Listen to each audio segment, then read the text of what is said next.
I still smell the disinfectant on my hands from that last night of cleaning at Oakdale Elementary, the school I've worked at for 5 years, every weekday from 3 p.m. to 9 p.m., with a 30-minute break to grab a sandwich from the cafeteria's vending machine and eat it in my truck, watching the sunset over the empty parking lot. My routine never changes, and that's how I like it. Predictability is comforting when you're alone with your thoughts for most of the day. But on this particular evening, something was off. As I unlocked the main entrance, a chill ran down my spine, despite the warmth of the late summer evening. I shrugged it off, telling myself it was just the air conditioning kicking in. The school's corridors were dimly lit, the only sound being the soft hum of the fluorescent lights overhead and the creaking of the old building as it settled into the night. I started my rounds, room by room, my cart filled with cleaning supplies, a radio playing softly in the background to keep me company. The first few rooms were as they always were, tidy, with chairs stacked on desks, the blackboards erased clean except for the occasional forgotten scribble. But as I made my way to the second floor, I noticed something odd: the door to Mrs. Johnson's classroom was slightly ajar. I could have sworn I had closed it myself the night before, just like I always do. My heart rate picked up a bit as I pushed the door open, calling out, "Hello? Is anyone here?"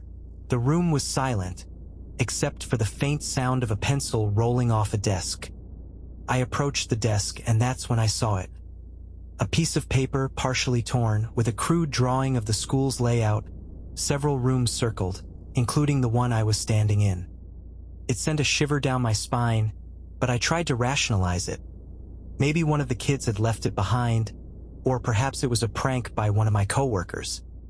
I continued my cleaning, but my eyes kept drifting back to that drawing, my mind trying to make sense of it. The rest of my rounds were uneventful, but the sense of unease lingered, refusing to be shaken off. It wasn't until I was back in my truck, driving home, that I remembered a detail that made my blood run cold. I had locked all the doors as I left, but the drawing had included a small X marked over the entrance I use, the only door that didn't have a keycard reader. It was then that I realized I wasn't alone in that school, not during my shift, and possibly not even after I left. I started thinking back to other nights, wondering if I had ever caught any glimpses of movement, heard any sounds that couldn't be explained by the old building settling. And then it hit me, the smell of fresh paint in the third-grade classroom 2 weeks ago, despite no renovation work being scheduled.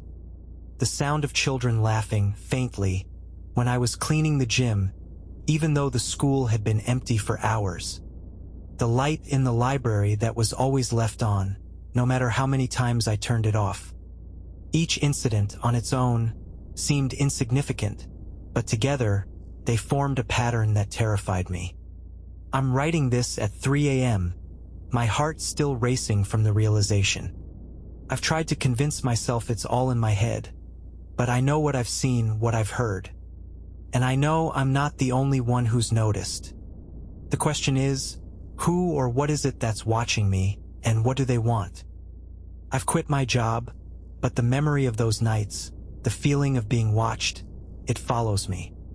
Even now, as I sit here in the dark, I could swear I hear the sound of a pencil rolling off a desk, and I wonder, are they still in those rooms, waiting for the next person to let their guard down?